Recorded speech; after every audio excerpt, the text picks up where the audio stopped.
Lúcio, obrigado pelo privilégio aí de bater esse papo agora em dezembrão, né? Fim do ano aí, importante para a gente conseguir fazer um balanço, né? Eu acho que essa conversa basicamente é mais essa questão de como é que foi 2023, né? No seu olhar, um pouquinho para tanto para a Scania como o mercado, né? Quais foram os desafios? Porque afinal de contas, né?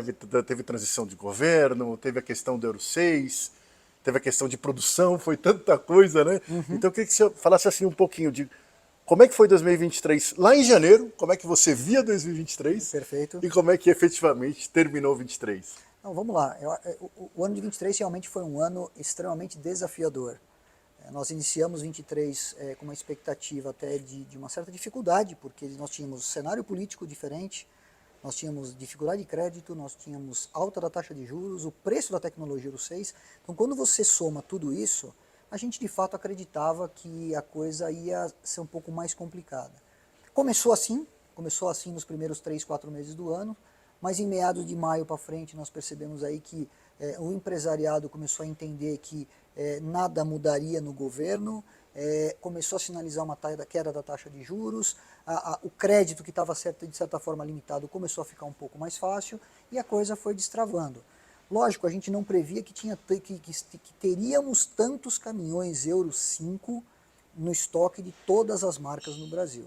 Então isso realmente fez com que quando você soma o que carregou de Euro 5 do ano de 22 para 23, aliado ao tempo que levou para que a tecnologia Euro 6 fosse absorvida pelo mercado, é natural que esse ano haja uma queda no mercado frente ao ano de 2022. Mas eu ainda classifico que foi um ano bom, porque embora iniciamos anos acreditando que seriam um pouco mais longos os desafios, eles acabaram sendo resolvidos ao longo do começo do ano e depois a coisa foi engrenando. Hoje, já no segundo semestre, foi muito melhor, não o suficiente para recuperar o que aconteceu no primeiro, mas ainda assim o balanço é que, em que pese todo o cenário que viramos de 22 para 23, o ano de 23 para a Scania foi um ano muito bom. Agora, antes de falar de 2024, Nuti, você citou esse ponto aí do alto nível de estoques aí, da indústria como um Uhum. todo, né? De Euro 5, que ficou por muito tempo, na verdade, né? Em alguns outros segmentos ficou muito mais até, né, do que os segmentos que vocês atuam, né? Sem E o dúvida. quanto se atrapalhou. Mas diferentemente lá, quando foi o Euro 6 para o Euro 5, o 3 para o 5, isso foi muito rápido essa transição, né? Foi. E dessa vez não foi tão rápida assim de uma forma geral, né? Você está correto, porque quando foi do Euro 3 para o Euro 5, você tinha três atores diferentes: diesel, Arla e a tecnologia. Quando eu olho do Euro 5 para o Euro 6, nós tínhamos só tecnologia. Arla e diesel já eram conhecidos. Então, aquela pré-compra que existe naturalmente para fazer antes da nova tecnologia, não aconteceu no Euro 6. E somado a todo o cenário, então o mercado ficou um pouco mais turbulento ao longo de 23, que hoje já fica para trás e já entra numa normalidade. Até porque não há nada ruim em termos mercadológicos que nos faça pensar diferente. Todos os principais segmentos estão indo muito bem, agora a economia indo para um caminho legal, quando você olha o ponto de vista da inflação também mais controlada, a taxa de juros já começou a cair 2 ou 3 vezes, então quando eu já emendo 23 olhando para 24, a tendência para 24 também é positiva. A Scania acompanha muito a projeção da Anfávia, que fala em torno de 14% de crescimento para o ano que vem, entre 10 e 14. As nossas análises levam para o mesmo número, então a gente acompanha o número da própria Anfávia. Temos um desafio na frente, que é o agronegócio, que tem uma projeção de quebra de safra em função da seca, mas mesmo que quebre entre 8% e 10%, ainda assim teremos a segunda ou terceira melhor safra da história no Brasil. Então nós não acreditamos que isso seja suficiente para que haja qualquer tipo de queda nas projeções de mercado ou mesmo façam com que nossos clientes desistam ou evitem fazer compras. Pelo contrário, todos os negócios que já fechamos até agora seguem normal, seguem firmes, independente do cenário da safra. Então a gente enxerga 2024, não só do ponto de vista do agro, mas do ponto de vista dos outros principais segmentos no qual a Scania atua: cana, madeira, mineração, carga frigorificada, carga geral, todos eles indo num caminho muito positivo para 24. Então a perspectiva é que para 24 os números de vendas sejam superiores a 2023. Sem dúvida. Esse é o nosso objetivo e é como nós enxergamos o mercado. Legal. Agora o transportador ele tá comprando caminhões porque ele tá animado ou ele tá comprando porque ele precisa comprar para que a frota não deprecie? Como é que você vê isso? Animado ele está, porque hoje tem um volume de cargas muito grande. Então ele precisa de produto. Ao longo dos últimos anos, os nossos transportadores evitaram fazer compras, somente durante a pandemia. Então tem um represamento. Esse ano de 23 foi um ano de muita renovação. 24 já se mostra um ano de renovação, porque é natural que haja uma renovação da frota, mas também ampliação. Então, os transportadores seguem com seus projetos de manutenção, quando fala de renovação, e crescimento, quando conjuga os dois. Então, a tendência é positiva, inclusive, quando a gente olha os nossos clientes hoje no mercado Brasil. Legal. Agora uma dúvida, por exemplo, a Scania teve a estratégia de lançar, inclusive na Fenatran, o Super, né, o trem de força Super, que enfim entrega uma performance muito superior aos outros caminhões, Sem né? dúvida. Mas num determinado momento a Scania veio e lançou o Plus, né, Plus também. E como é que foi esse ano? Porque isso, de certa forma, não dividiu, né, os clientes assim? Como é que foi para a Scania lidar com esses dois modelos? Um modelo de custo-benefício mais interessante, porém não com tanta performance, e o Super. Como é que eles viveram, esses irmãos aí? Não, foi bem interessante, porque quando lançamos o Euro 6, o Super, na Fenatran em 2022, a expectativa é que o mercado fosse numa vertente de crescimento e, naturalmente, por mais que houvesse a tecnologia nova, que ele fosse sendo absorvido visto o seu resultado, que naquele momento falávamos em até 8% de economia de combustível. Mas com toda a turbulência econômica e política que nós entramos em 2023, muitos dos nossos clientes decidiram, não, eu entendo que o caminhão pode entregar 8%, mas eu tenho contratos que remuneram e outros que não remuneram, mas eu não quero sair da marca. Então eu tenho contratos que me permite comprar um caminhão super, tem outros que eu preciso comprar um produto mais barato. Então nós retornamos com o Plus justamente para entrar nesse nicho, fazer com que o nosso transportador tenha outra opção dentro do nosso portfólio para ficar dentro da marca. Então ele tem um produto que de repente o seu contrato não remunera o suficiente para o super, então ele pode comprar um produto com custo de aquisição menor inicial. Mas para aqueles contratos que cabe o valor do produto com a tecnologia super, ele pode partir para isso. O que está acontecendo hoje é que naturalmente, logo após o lançamento, os nossos clientes ficarem com os caminhões, rodarem suas aplicações, aquilo que nós falávamos foi de fato comprovado. Então, a partir daí, o nosso caminhão está entregando mais de 8%. Ele entrega mais de 2 dígitos. E neste momento, quem testou o Super começa a ver os seus benefícios e tem migrado naturalmente para o Super. O Plus continua, para quem de fato precisa de um custo de aquisição menor ou o contrato que não remunera. Mas cada vez mais nós vemos a necessidade dos nossos clientes de migração de um produto que traga maior rentabilidade, e aí o Super entra nesse momento certinho para eles. Você acha que no médio prazo, cada vez mais a participação de Super vai aumentar e de Plus vai diminuir dentro do portfólio? Sem dúvida. Isso já veio acontecendo agora no segundo semestre desse ano de 23. Nós já notamos isso no primeiro semestre de 24, com as vendas que já fizemos agora, e naturalmente isso vai acontecer ao longo do ano de 24. Legal, Nuti. Mais uma pergunta também. Você tem como, tipo assim, como é que está sendo o perfil de compra, talvez em termos de percentual, quando você compara o grande transportador e o pequeno transportador? Né? Se a gente fala, por exemplo, o autônomo, aquele que tem um irmão, tem um primo, até 3 caminhões, né, meio dentro do autônomo, e o pequeno, versus o médio e o grande. É uma tendência que realmente os caminhões para autônomo, eles continuam diminuindo? Qual que é o tamanho desse mercado ainda, né? Quanto que os transportadores consomem, quanto que os autônomos consomem? Nós ainda temos o maior volume de vendas, ainda é concentrado no cliente que a gente chama de pequeno ou nos próprios autônomos. É mais do que o É transportador. mais do que os grandes transportadores, porque embora o transportador compre volume, os grandes transportadores representam, grandes e médios, em torno de 30% do mercado. Os outros 70% do mercado são de clientes de pequeno ou autônomos. É muita coisa. É natural que haja nesses últimos anos, vem diminuindo um pouco, ou porque o autônomo decidiu se ingressar numa empresa de grande porte, ou pegar os seus veículos e agregar empresas de grande porte. Mas o autônomo ainda é o principal, o cliente de pequeno porte, que a gente fala que compra 1, 2, 3 caminhões, ainda são os clientes com maior número no Brasil. Legal. Pô, interessante.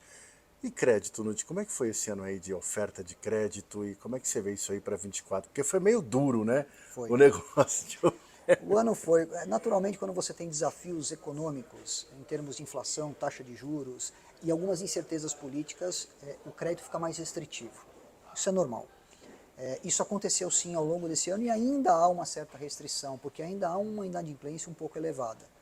Por outro lado, melhorou muito do começo do ano para cá. E a tendência para 24 é melhorar, é você ter uma disponibilidade de crédito maior, que a inadimplência se controle e volte a reduzir, e a taxa de juros caindo. Todo esse cenário, e não só isso, mas quando a gente também fala da acomodação dos preços do Euro 6. Então, com o preço do veículo versus a eficiência energética, está comprovando que vale o investimento e ele recupera. Então, quando você põe todos esses atores na mesa, certamente a tendência é melhorar. Mas nós ainda enfrentamos sim uma restrição de crédito, temos ainda alguma coisa de inadimplência elevada, que deve se diluir e deve melhorar ao longo de 24. Em termos porque a Scania é produção puxada, né, na Sim. verdade, né? Em termos de produção para o ano que vem, como é que tá? Já está vendido algum mês? Como é que... Já o mercado está bem promissor para 24. Quando a gente fala que acompanha a Anfavea em crescimento, isso já se comprova em vendas. Então nós já temos aí um volume de vendas expressivo no primeiro semestre do ano que vem, já temos quase 50% de todo o volume do nosso primeiro trimestre consumido e já temos 20, 30% consumido no segundo trimestre. Temos espaço, não temos ainda longos prazos de entrega, mas notamos que o mercado vem comprando e vem acreditando em tudo que a gente vem acompanhando nos principais segmentos. Por isso que acreditamos muito forte de que 2024 vai ser um ano muito bom. E o transportador está valorizando mais a questão do uso dos dados para aumentar a eficiência da frota? Tipo, até aqueles transportadores um pouco mais, vamos dizer assim, conservadores, né, mais fechados. Como é que está sendo essa migração? Está sendo cada dia maior. Hoje nós temos mais de 83 mil caminhões conectados. Dentro do conceito de venda de solução da Scania, onde tem produto, os nossos planos de manutenção através do Scania Pro, nós já temos mais de 60% dos caminhões que são comercializados saem com algum tipo de Scania Pro e ao mesmo tempo a conectividade para ajudar os nossos clientes a conseguir tirar o melhor da máquina, diminuindo não só o custo de combustível, mas também o custo de manutenção. A gente sabe que o consumo de combustível pode variar entre 40%, 45% até 55% do custo do transportador em alguns casos. Então, eficiência energética é um ponto importante, mas disponibilidade é outro. Porque o cara, no final das contas, o nosso cliente precisa que o produto dele esteja rodando o maior tempo possível para pôr dinheiro no bolso. Então, de um lado, eu entrego eficiência e, através da conectividade, eu entrego disponibilidade. Conectividade do nosso plano de manutenção. Cada dia mais, o transportador de pequeno, médio ou grande porte entende a necessidade dessas ferramentas tecnológicas.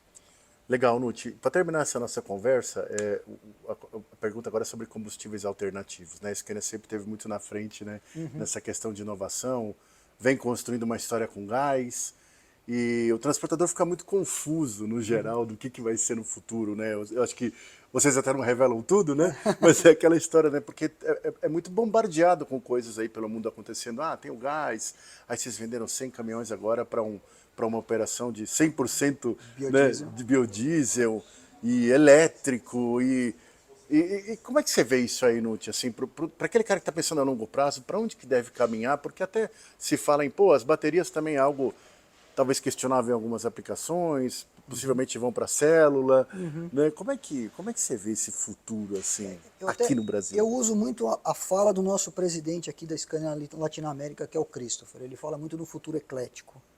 Mas quando a gente traz isso para a prática, a Scania foi a única montadora que fez o investimento num motor a combustão interna a diesel, pensando nos próximos 10 anos.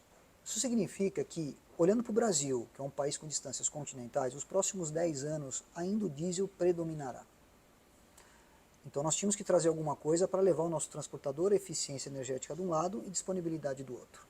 Quando eu olho para outras tecnologias, a Scania tem todas elas. Ela tem o gás, ela tem o biometano, ela tem o HVO, ela tem o elétrico, ela tem o hidrogênio. Tudo isso está sendo trabalhado. Mas a maturidade de cada mercado é que vai mandar. Aqui no Brasil, diesel é o que vai mandar pelas distâncias. Por outro lado, nas médias e curtas distâncias, o gás vai muito bem e pode ser uma grande oportunidade de redução de poluentes, NOx, material particulado e redução do CO2. E se for para biometano, reduz até 90%. E cada vez mais crescem as iniciativas de biometano no Brasil, fazendo com que de fato o gás vai ganhando tração pouco a pouco no mercado brasileiro. O elétrico vai depender da maturidade do Brasil. Nós acreditamos que deve começar muito mais nos caminhões menores, operações mais confinadas, onde você tem o domínio pela autonomia. Mas quando a gente fala de elétrico, não estamos falando só de autonomia, nós vamos falar de custo de aquisição, autonomia, descarte, renovação, custo inicial de compra, próprio trabalho junto aos institutos governamentais para que a gente viabilize novas tecnologias mais limpas. Então, qualquer tecnologia que você aplicar, ela precisa de uma maturidade. A mesma coisa aconteceu com o biodiesel. Biodiesel, nós temos o produto biodiesel? Sim. Precisa ter um biodiesel de qualidade. Então nós fizemos um trabalho com um cliente nosso que é a Magic, que comprou os primeiros 100 caminhões. Mas é um trabalho que é feito a 4 mãos, para que viabilize, para que seja viável para o nosso cliente também. Então, à medida que nós vamos tendo mais demanda e mais oportunidades de explorar essas tecnologias, é o que a Scania vem fazendo. Então é muito difícil dizer se o ano que vem vai ser elétrico, o ano que vem vai ser biodiesel. Não, nós temos todas as tecnologias, o mercado demanda, a viabilidade, nós vamos introduzindo e vamos ganhando escala no Brasil e trabalhando como fizemos no gás. O gás, desde 2019 para cá, foram 850 caminhões comercializados. Mas nós desenvolvemos corredores azuis, nós trabalhamos com produtores, com distribuidores de gás, desenvolvemos as malhas para que a gente possa expandir o uso do veículo. Agora estamos trazendo mais motores no segundo trimestre de 2024, com maiores ranges, com maiores potências, porque nós acreditamos que o Brasil vai viver com várias tecnologias. Legal. Nós vamos viver com diesel, com gás, com elétrico, com hidrogênio. Para cada aplicação nós vamos ter um tipo de produto. Esse biodiesel da Magi, esse biodiesel 100%, deu uma agitada no mercado. Rolou muito comentário, né? Tipo, caramba, como é que isso aí não vai dar problema, né? Você está contando justamente isso, que então existe um trabalho de 4 mãos. Vocês foram lá com engenharia, avaliaram o combustível, o fluxo de abastecimento, é isso? Exato. Todo o ciclo é acompanhado. Desde não o é início. Tipo, vendi, você faz o teu, Eu põe quero pra um rodar. caminhão a biodiesel, deixa eu entender a aplicação, o que você vai transportar, deixa eu dar uma olhada, vamos fazer juntos uma análise do seu biodiesel, vamos ver o que precisa ser ajustado no caminhão, por exemplo, uma calibragem de motor, um filtro diferente, para a gente ver se tudo caminha para que você tenha um caminhão operando e disponível. Então esse trabalho foi feito em conjunto e deu muito certo, a gente começa a entregar os caminhões no ano que vem, já fizemos os primeiros testes e agora vai começar a entrar em operação no início de 24, já começa a entrar em operação. Nuti, obrigado, viu, pela conversa, boas festas, bom ano novo. Eu que agradeço, estamos com as portas abertas, sucesso a todos vocês também, excelente final de ano e que 24 seja tão bom quanto foi 23 nessa recuperação do segundo semestre. Maravilha, valeu.